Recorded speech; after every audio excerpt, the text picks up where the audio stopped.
The story begins with a bloody scene where humans fight against hellish-looking creatures in an endless battle. When the morning sun finally touches the earth, the humans have been defeated, and the few survivors are executed by the creatures who enjoy spilling their blood upon the ground. 2 seconds before the last human is executed, a mysterious warrior appears. This warrior is very different from the rest. He fights without armor, showing agility and skill, and carries a sword much sharper than the others. The soldier thanks him for saving his life, but the warrior approaches only to steal the last gram of gold he has on him. Among his belongings is a silver coin-shaped piece bearing a strange inscription. The soldier begs him to return it to the upper sectors, but the warrior ignores him. After robbing all the soldiers and taking the loot, the warrior mounts his horse and continues his journey toward a village several days away. Upon arrival, he heads to the tavern where he can finally quench his thirst and buy some food. There is no shortage of curious onlookers watching him eat in peace. Some desire what he has, while others fear getting too close. He takes a moment to analyze the piece he took from the soldier and realizes it possesses a magic unknown to him. However, his lunch is interrupted by a 3-headed creature that demands he return the talisman or suffer the consequences. The monster's grotesque appearance leaves everyone stunned, but our warrior steps forward, hits it with a chair, and heads outside to face it in open combat. With a single blow from his razor-sharp sword, he realizes this won't be so easy. The monster's skin is hard as stone, and his sword fails to cut it. Worse still, his famous sword breaks after the beast's first counterattack. Fortunately, he seizes the opportunity to use a fragment of the sword to stab one of the monster's 3 heads. This time, he manages to pierce its body. By killing one of the 3 heads, he gains a few seconds to flee, as without his sword, he is no match for the monster. The monster warns him that every creature of the underworld will hunt him until he hands over the talisman. Knowing he cannot face them, he decides to throw the talisman away to avoid trouble. But magic happens. No matter how far he throws it, the talisman always returns to his pocket. Their fates are intertwined, and now he must investigate what has happened, and if the true punishment of power is not having it, but never being able to let it go. Leaving the village, he arrives at the hut of a witch, a source of advice in exchange for payment. The witch informs him that he has stumbled upon one of the 3 relics of creation. This talisman fuses with the soul of its bearer, granting great power, and the bond is only broken by the bearer's death. From that moment on, the talisman stops being a piece of silver. It becomes an invisible chain. To break the bond, he must travel to the edge of the known map, to dangerous lands. It is the only way to save his soul from the death that stalks him. On his first day of travel, Stalker, as the monsters call him, encounters a dense fog that leads him to a cave. The remains of humans and monsters make him think there was a battle, but it seems something left food for later. Shortly after, we encounter the Hungry Host, a group of sandworms that devour everything that dares enter their cave. In a chest in a corner, Stalker finds a dwarf demon crying for help. His name is Dudov, and he now owes Stalker his life, meaning Stalker has gained a companion. Dudov remembers the creature's location and guides him toward the exit. They are now a team, at least until he pays his debt. Dudov identifies the language of the inscription on the talisman as Asmodean, a very powerful dead language. He cannot read it, but his old master could. At that moment, they hear the sound of a horse, and a group of demons appears. They have come for them and can sense the proximity of the talisman. Clearly at a disadvantage and without a good sword to fight with, Stalker decides to run. Perhaps he can defeat them one by one. Dudov summons an ancient spirit to distract the demons, but the plan fails and ends up leading them directly to the duo. Their leader introduces himself as Jotok, a former commander Stalker served in the past, but now they are on opposite sides. It happened when they fought together, and Jotok fell victim to a curse. Stalker had to decapitate his friend to prevent the underworld from consuming him. Here, 2 reflections of the same mirror cross paths. Stalker, the one who kills to live, and Jotok, the one who lives because he was killed. One fears becoming a monster, and the other has already surrendered to it. As a final gesture of their past friendship, Jotok grants him a fair fight and hands him a sword. The fight is long, and our hero is on the verge of losing, but an agile move allows him to dismember Jotok, a moment he uses to escape.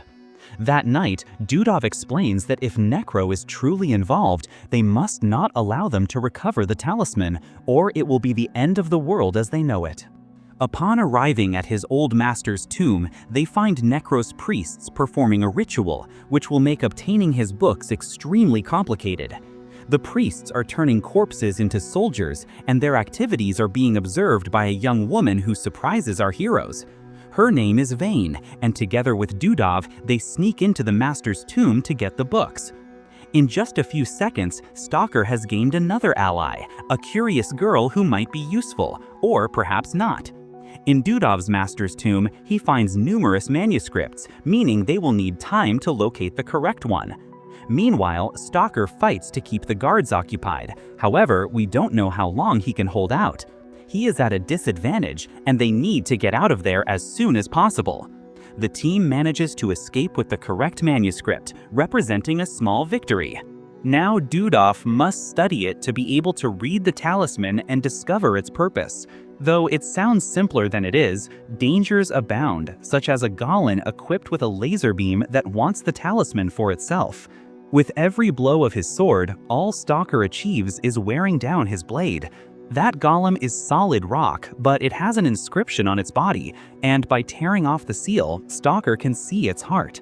By destroying it, the golem crumbles and victory is his, one step closer to the end of his campaign. In Jotok's case, the priests restore his arm, but he no longer looks human and is equipped with gadgets, allowing him to kill Stalker once and for all.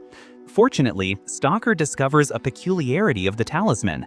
Every time danger approaches, it glows, allowing them to anticipate their enemies. What doesn't help is that these enemies are becoming increasingly difficult to kill and, above all, more lethal.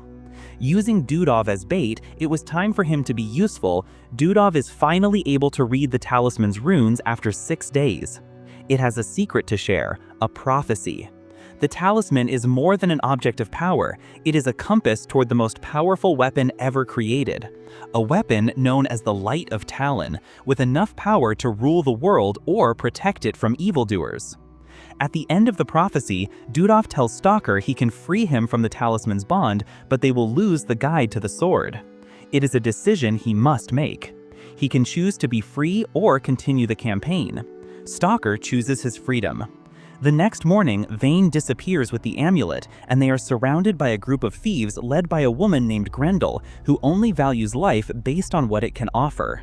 Grendel is Vane's mother and turns out to be a traitor who led them directly into a trap. She knew about the talisman, and when Stalker broke the bond, it was the perfect moment to betray them. For her betrayal, Vane receives the mark of the Thieves Guild. She is now one of them, but Stalker is a problem they must eliminate. While Grendel delivers her monologue, Dudov recites some words to the earth, and soon the dead and the creatures that had been sleeping rise to say hello. Giant, strong, and ruthless creatures attack the camp. Their strength is enough to dismember the strongest human, and chaos breaks out. Grendel falls to the monsters, and Stalker recovers the talisman. When all seems lost, Dudov begins to play music with his flute, and the monsters calm down, returning to their watery grave, and our heroes manage to save themselves. With the talisman in his possession, Stalker is guided to Prince Balder, who has the power to summon the Light of Talon, so he hands it over to him. However, Stalker will not receive a reward. Instead, the prince orders him to be killed and the talisman taken from him, but a group of unexpected guests appears, and the fight between humans and demons begins once more. Jotok returns for a second chance, but this time he commands the power of the underworld. With his cursed hand, he manages to stab Stalker, but before he can execute him, Vane appears and saves him. That gives Stalker enough time to grab his sword, but Jotok is stronger than both of them. With a single move, he pierces Stalker's heart and gets what he came for, his death. And so, Stalker falls like an extinguished torch in the middle of the darkness he swore to fight. After snatching the talisman from Baldur, Jotak executes him and departs for the underworld to deliver the talisman to Necro.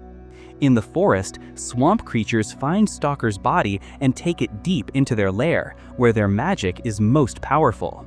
There, they repair his heart with the power of nature and bring him back to life so he can finish what he started. While that happens, Dudav and Vayne are taken before Necro, the leader of the demons, who has dark plans for the future. Necro believes Vayne can become a valuable ally. She is a good thief, so he offers her the same choice that turned Jotak into his henchman. Their celebration is interrupted by Stalker, who is now not only stronger, but also possesses far superior resistance. Dudav asks him to save Vayne, but it will soon be too late for her. If he wishes to save her, he will have to face Jotak, who is now stronger than ever thanks to Necro. Dudav takes the opportunity to challenge Necro, the most powerful sinister mage, to combat. In a battle resembling David versus Goliath, Stalker manages to defeat Jotak by making him swallow a demonic seed. Necro mocks Dudav, but doesn't realize the little mage is aiming at the rocks above his head. When they fall, Necro is buried beneath them. Unfortunately for them, the potion transforms Vayne into a massive, bloodthirsty beast. The beast does not recognize its masters and devours Necro.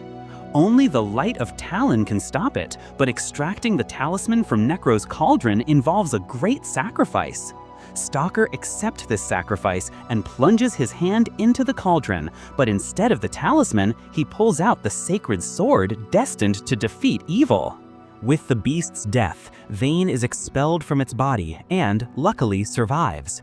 The group survives the world's greatest battle, and Stalker obtains a new sword, one that no demon will dare to challenge. He is now the guardian of the light, and his responsibility to maintain the balance has only just begun. Perhaps the true war was never against the demons, but against the human desire to dominate the light.